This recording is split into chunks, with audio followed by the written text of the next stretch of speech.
Hey guys, it's Lando here. Wanted to kind of check in with you guys, let you guys know what you're about to see. Earlier today, we tried to do a stream. The stream didn't work. We ran into some issues while doing the stream. And then we also tried to shoot something and then post it later. So that's what you're about to see. It was another stream that we did that we recorded that we're putting up.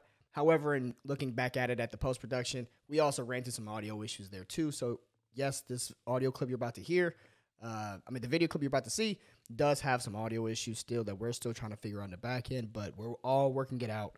We just need a few more days to kind of get a lot of the kinks out with the new setup that we have. And I hope you guys understand that we can't really figure everything out whenever we're just testing. Obviously, it's whenever you go live that you run into a lot of the big problems. So that's what we did, and we're still working it out. But we at least wanted you guys to see what our spoiler review was for The Boys, episodes 1 through 3. So you're going to pick up and watch that in a little bit. So I just wanted to check in, let you guys know that's what you're about to see, okay? Thanks. We're going to get right into our spoiler review for The Boys episodes 1 through 3. Okay, we'll be breaking it all down. Remember, it is going to be spoiler heavy. Lando does not do non-spoiler reviews. So if that's what you want, please turn around, exit, leave a subscribe before you leave, and a like as well. But we're going to get into the spoiler discussion. I got the homie BC, B to the C. My man, let's do that. Look. All major theme parks have delays, all right? When they first opened Disneyland in 1956, nothing worked. Shit happens. And that's a fact, man. Oh, I know The Boys came back with a vengeance. They dropped 3 new episodes for us last week, and hopefully by now you've all had a chance to literally watch them, dive into them. BC, I'm trying to figure out the right way to transition into this. The show. There isn't one. The show came out the only transition is Termite transitioning, and let's talk about this guy. So where we pick up in The Boys, right, from the ending of season 2, we pick up a year after, right? So there's been a year gap. I like how they did that in season 2. We kind of picked up a few moments, a few days after where season 1 ended. Here we're picking up a full season, a full year after what transpired at the end of last season, and they wasted no time. So we have Big Daddy Butcher, and it seems like he is working with Huey, who is working with the Bureau. Huey has now left The Boys. He's no longer with the team. He's now working with the Congresswoman, right? Or as we've turned to find out, her name is Nadia.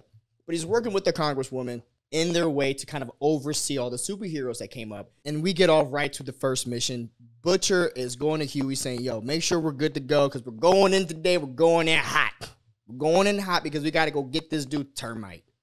And then that's where we find Termite. And yeah, BC, I'll let you go ahead and talk about this, man. There was a dick on the screen. There's a big dick on the screen. Big dicks on the screen. We start real quick. That was one. I don't know why, but that was one of the hardest things to watch. I couldn't do it. I was like, it's the same face that I made. So you have this guy Termite, and so if you guys have been watching The Boys, you know the 7 is pretty much heavily inspired off of the Justice League team, and it looks like now this year we're kind of getting involved with like the Marvel side, or quote unquote what would be the Marvel type characters, and we do have an Ant-Man inspired persona with this character in Termite who is just having a party. He's having a blast. He's doing all kinds of stuff. And then you see him shrinking. And I do love, real quick, how they show Termite. Termite he needs to take his clothes off for him to shrink. It makes sense. Oh, yeah. And for some reason in the Marvel movies, Ant-Man can just shrink and everything goes with him. But here, that's not the case. He actually has okay, Ant-Man has a suit that makes it happen. Sure. This guy's power is to just shrink. And I love that, too, because one of my biggest issues with superhero movies in general is how people get shot and how are their clothes bulletproof? You know, like I love that Luke Cage was the first thing to really be like, nah, we gonna put bullet holes in everything he wears because he's bulletproof, but his clothes are not. So I love this idea that we got to the point now. We see Titans do it with Beast Boy, and now the Boy doing it. with Termite, how he gonna shrink. His clothes ain't gonna shrink. It's just him. So yeah, it starts off the bat with the grotesque moments that you know from the boys, where he shrinks down and he goes up someone's phallus and he sneezes. They're making fun of the meme of Ant-Man and Thanos, right? That was the whole thing. Whenever Thanos, was a thing, everyone's like, "Yo, Ant-Man should crawl up his butt and do the thing," and they give us a twist on that. But he crawled up pee-pee, right up in that pee-pee hole, right up in there, man. And it was so wild, it was so nuts. But what was so smart about it was that it set up the stage on where everyone is currently at. Yes. It really did. So, and that was the beautiful thing about this show is that they're just not doing all these grotesque things just for the sake of doing it. Just a little bit of that. But they're using this as narrative stories, as a narrative way to tell the story about, okay, where is everyone? We see everyone's place. Frenchie and Kimiko are still working with Butcher. Huey and Mother's Milk have since left the team. Huey's now working, like I said, with the Congresswoman in the bureau. He's a senior analyst at the bureau, helping put away these soups, right? But then that's where we start to see what's going on, because it seems like they're wheeling and dealing with Vought. They're wheeling and dealing with Vought. Like, okay, we captured Termite, but we're going to give you Termite for these other 3 people, and they're doing it that way, which to anyone's surprise, Butcher was not pleased with, right? Because once they get Termite,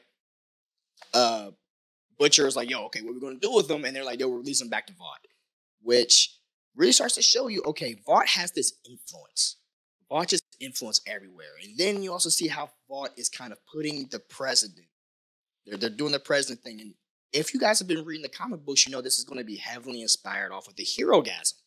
The Hero-gasm storyline. That's kind of where we pick up. Butcher's over here doing his thing, and he's been on his best behavior. And in fact, he's having a relationship with... He has a very good relationship with Homelander's son. Mm-hmm. He has a very good relationship with Homelander's son. And it's weird to see Butcher in this place. It's weird to see him, BC, in this nurturing father role.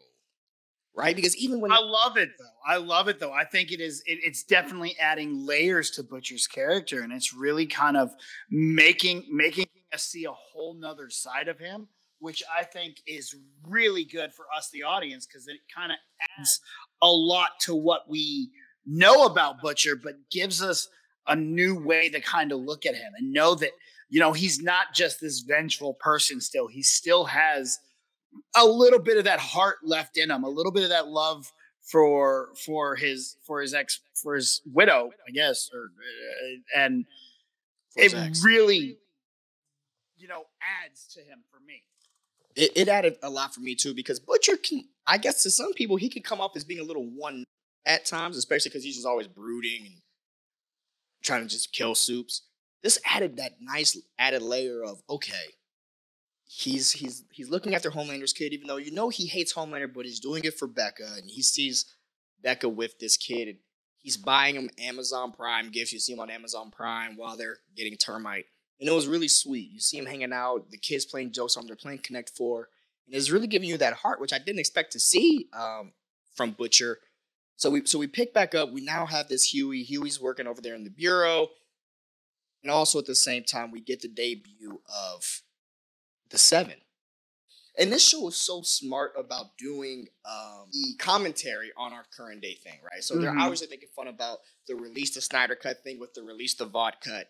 They're making fun of Rogue One because when you're watching the episode, you see the director and Ashley, they go off to the bathroom, and whenever they're doing whatever, she's saying that, oh, Tony Gilroy really made the movie, making fun of the Rogue One thing, where Tony Gilroy stepped in to finish doing that. So they're giving us a lot of that commentary, which was always unique. It was always cool about the boys, because the boys beyond anybody else can do that. And they know that, and they're smart about it. Kripke is so detailed with how he's going to be doing those things. It doesn't come off as cheesy. It doesn't come off as throwaway. It doesn't come off as like, hey, look at this. If you know it, you know it. It's very niche. It's very niche, which shows that Kripke really knows his audience well. When you're watching 3 episodes, you're seeing where they are, and you're seeing kind of where we're going. And it starts with your boy, Homelander. All of this is going to be about Homelander, right? where when you're watching this, you're seeing very slowly Homelander doesn't care anymore. Vought used to have this guy under control. They used to have this guy move. No matter what, he never thought that he was too good enough for Vought. But now, with Starlight coming in and being the co-captain of the Seven, with even something as small as the Deep getting a slot before him when he has to come out and make his thing, he's starting to feel emasculated more so than he ever has. And Anthony Starr, I don't think it's Anthony, I think it's Anthony, right? He perfectly captures this maniacal son of a bitch so well. And it's both scary when you see him smile. It's scary when you see him stop smiling. Whenever he's on screen, it makes me nervous. It makes me uncomfortable. Like just seeing him, every time he pops up, it's just cringy. Like, oh, what is going to happen here? This looks really bad. And it's all like he doesn't have to say anything. It's his eyes, his cheekbones, the way everything every muscle in his face moves makes you believe this is him. This isn't, there is no actor. There is only Homeland. And he really, more than anyone, disappears into this role. Like, I don't know if I'll ever be able to see him in anything else. He's doing great, but you see him start to unravel. He's picking on everybody. He takes a shot at A-Train because he's losing that control. You see it. And Giancarlo Esposito is just the main one just taking it away from him. Main one taking him away. Yeah, bro. Which is bro. Look, I love Giancarlo Esposito, but him in this role, more so than the first two seasons, he is really running with it now. He has got a hold on this character, and he draws you in. I think that's what works so much about The Boys is everyone is so in tune to their character, and they're so well at just drawing you in. There's never really a moment on screen that really takes you out of the show. You're kind of sucked in. You feel like this is a complete world that you're living in, and it's due mostly to the performances from some of these awesome actors like Esposito. Which begs the question is really what his plot is. It seemed like he's putting the president into a certain place. We now know the origin of Nadia a little bit more, the congresswoman. We now know that she is his daughter, per se, his adopted daughter. For all intents and purposes, that's his daughter. Yeah, exactly. For all intents and purposes, that's his daughter. And when we see her, she's moving away from a meeting. There's this guy in the first episode constantly trying to follow after her. I think his name is Tony or something. It doesn't matter. Mm-hmm. But he called Nadia in front of everyone, which is a no-go for her. And they're off into an alleyway. Then you see Huey hiding in the back because Huey is, of course, tracking this guy down too. Like, hey, what's going on with this? Why you keep calling my girl Nadia like that? And then he finally sees what we all have known since season 2. Nadia is, in fact, the person that's blowing up everybody's head. And she blows up this guy's head, too, in one of the most grotesque scenes. Uh-huh. But they went into this really quick, too. I thought they were going to let that drag out over the season. Yeah. But Huey figures it out really quick. And we're back to the squad. The squad starts getting back together with Huey moving in there because of this, learning that he just traded Vought for the Bureau. Like, that's all he really did. He's learning that, I never really got out of this evil crap. I'm still a part of this, and had it right the first time when we was the boys and we was trying to just do it our way. Right. And I love seeing him realize that. And we'll get into that realization because it really affects Butcher in a way that I never saw coming. So pretty much what's going on is Huey is working with the congresswoman to kind of put all these soups away, but when he sees that she's actually the one that's been blowing up everybody's heads, he now puts it all together that she is in fact working with Vought. Doing it the right way isn't right at all. doing it the good way isn't working at all. And he comes to this realization that Butcher he's the only guy that knows what to do here. And he goes back to Butcher. But what breaks my heart so badly is how it happened. When Butcher was seeing the video that Ryan or Randy, I can't remember his name, that he puts together, that shows Becca, right? Or like little Lego Becca, but it's her voice, and he's having this human moment where he's thinking to himself, "Hey, maybe Huey is right. Maybe I can put all this away from me. Maybe I can actually like move on and not make things worse." He calls Huey to say, "You're right. I'm hanging it up," only for the opposite to happen. For Huey to say, "Facts. No, you're right. I've been frauded this whole time.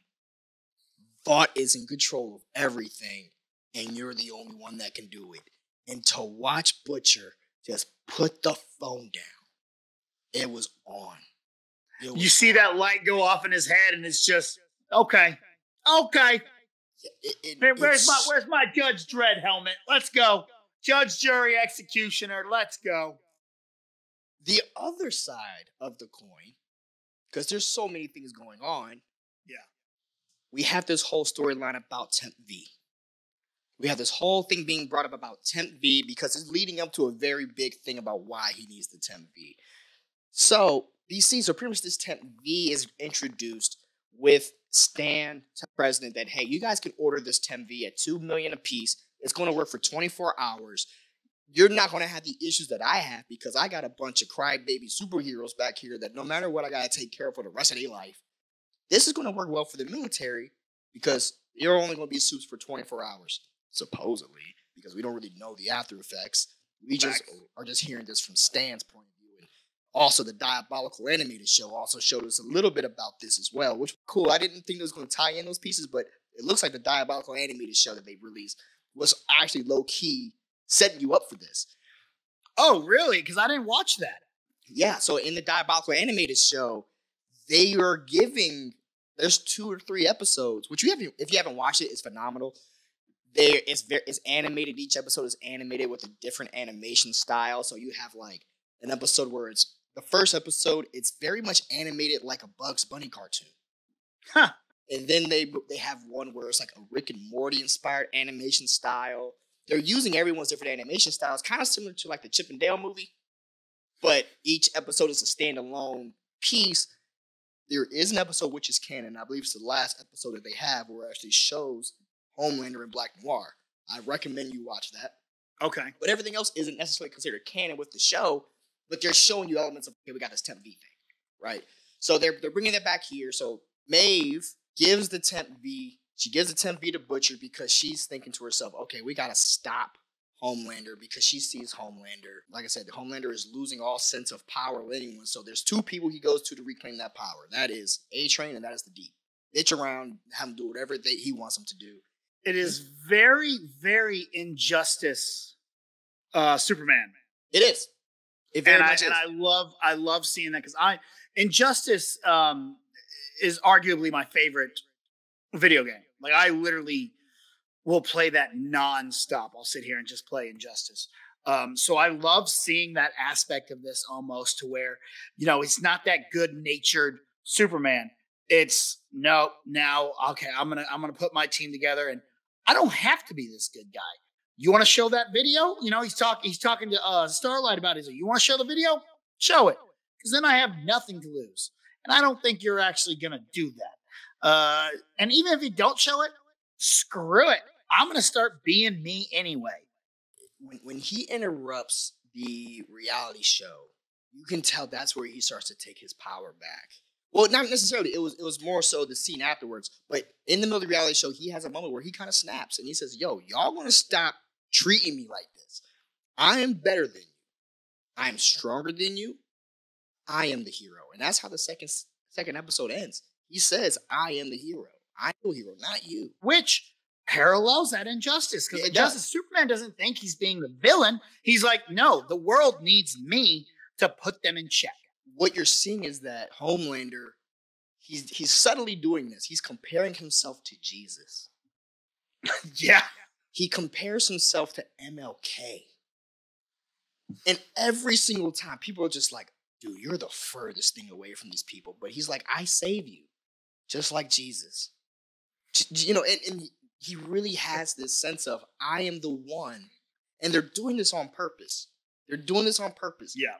Homelander is alone. Well, not alone. He really believes he's the only one that can do it because we all know what's coming down the pipeline. When Maeve gives Butcher the Temp Vought, or the Temp V, she also tells him about Captain America, Super Soldier. Soldier Boy. Soldier Boy. Soldier Boy. Soldier Boy up in this hoe. Which is pretty much a Captain America ripoff, essentially. But he's the first. But he's the first superhero. And so when they're talking to us about Soldier Boy, they're saying he was the first one, and then they keep saying that, you know, Homelander is just as strong, very powerful. But I'm really, really anticipating this match between Soldier Boy and Homelander because Butcher is on his way. Butcher and the team are going to go get Soldier Boy. That's the whole premise of where we are. So here's my question though, because we see did they say the time period that Soldier Boy was running around in? I felt like I missed it. I don't think I caught that either because I was curious because I didn't know if it was a World War I, World War II thing. Because then I also know that they brought him back in like the 60s, 70s because that's when the whole flashback takes place. It was 40-ish years ago, right? And we had a young Giancarlo Esposito. A young Giancarlo Esposito, which, by the way, that the actor who played him, I thought did a phenomenal job. The minute you hear his voice, you're like, oh man, I know who that is. They really had this really cool flashback scene. Since you brought it up, I want to go ahead and talk about it. They do this flashback scene where you see the first attempt at trying to integrate superheroes with the military, right? You see that in this very much failed mission involving our own Mallory, who is taking care of Ryan, who's also Butcher's CIA operative, right? But we see that she actually was dealing with the Supes a long time ago, and you kind of see her reasons for hating the Supes. Because when these Supes show up, the payback team with Soldier Boy, Crimson Arrow, whatever her name is, Crimson Witch, and then whoever Gunpowder, who is Gunpowder Robin, Soldier Boy's sidekick.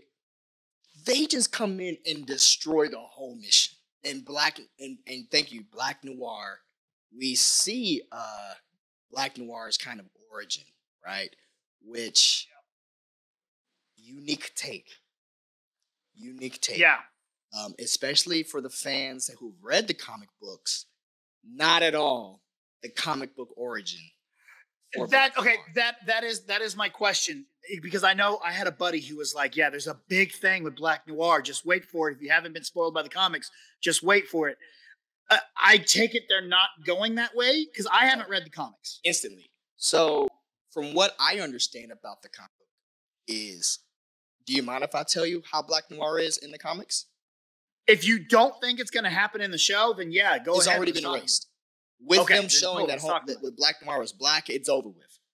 Okay. So the whole thing about Black Noir was Black Noir is a clone of Homelander.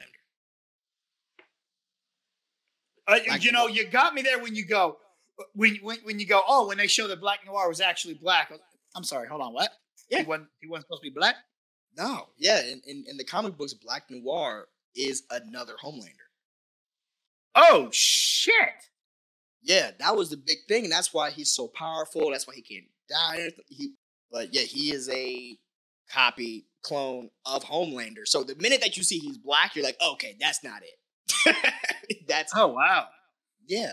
That is good. A lot of people get angry when something is not, exactly like the comics. But, honestly, if you want something exactly like the comics, just read the comics. It's good to change up a couple things because that way we as an audience don't know exactly what's going to happen. I hate when things follow the source material to a T because, look, you got to make some changes or else why are we doing this? Let's see some things. Let's see some things, different ways of looking at this. And that's what I really enjoy about it. So I do love that we're getting another look at Black Noir. However, man, that would have blown my mind to find out he was just a clone of Homelander. Yeah. I would have lost it. So here, this is pretty much what Black Noir in the comic books, right? It's just a Homelander essentially clone. So the fact that's hilarious. So the fact that they're going this route with the Black Noir characters is actually pretty cool, right? So that's something that's different. And also remember too, they're also changing Soldier Boy's story as well. They're definitely doing a whole new take with this Soldier Boy character to make him way more of a threat. And I'm just really excited for this, man. Homelander being kind of the apex guy. He doesn't like to have another competition around. He's kind of letting Butcher do his thing because Butcher's also an apex predator. Right? And I think that's why Homelander and Butcher do have this relationship, which I thought was really cool whenever they sat together at the table. That was a really cool scene. Oh, I loved that discussion. It was just so cool to see them take a break from all that and just say, let's just talk. It was kind of like seeing Batman and the Joker just have that talk. So great. So great. But now that we got this Soldier Boy in the mix, is he going to team up with Butcher? Is he going to team up with Homelander? Is he just going to wreck Butcher and Homelander?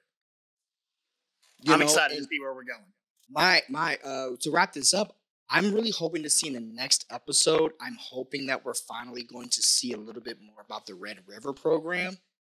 Because Red River is a huge thing in the Herogasm arc.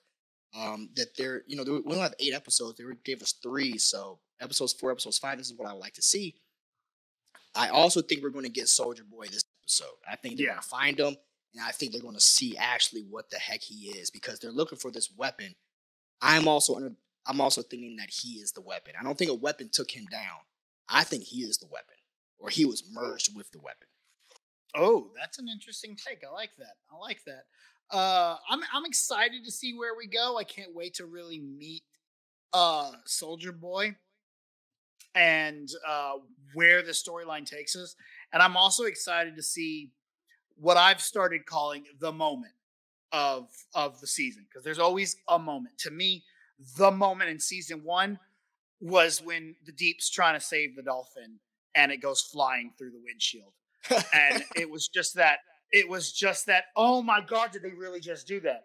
Yeah. And I thought they cannot top that. There's no way to top that. That's the funniest moment. They can't top. Season 2, the Deep standing there and they run the boat through the whale. Yeah. And I'm like, oh, okay. Who's argued that the moment wasn't in the first 10 minutes? Man, that's what I'm saying. Was the moment Termite, or do we get another Deep moment? Because I love the moments with the Deep. The Deep has been my favorite character. I hope so. Guys, I'm really excited that the boys are back. It's a prime time for TV. You got Stranger Things that came back. You got the boys that came back. I mean, literally, you can't ask for much better. You got Obi-Wan. Miss Marvel's about to start. Lord of the Rings is coming. Dude, there's so much television to watch. And we will be covering this stuff as this a little bit more situated, but we did want to just put something out for you guys today. So guys, what did you guys think about The Boys episodes 1 through 3? I would love to hear what you guys thought. Please comment below, let us know. Also, if you guys don't mind, please hit that like button, please hit that subscribe. We're trying to build something new over here, so we would love to invite you guys all on our ride as we do that. So myself, BC, we really want to say thank you for joining us. And in the Lando way, bye-bye. Finger guns.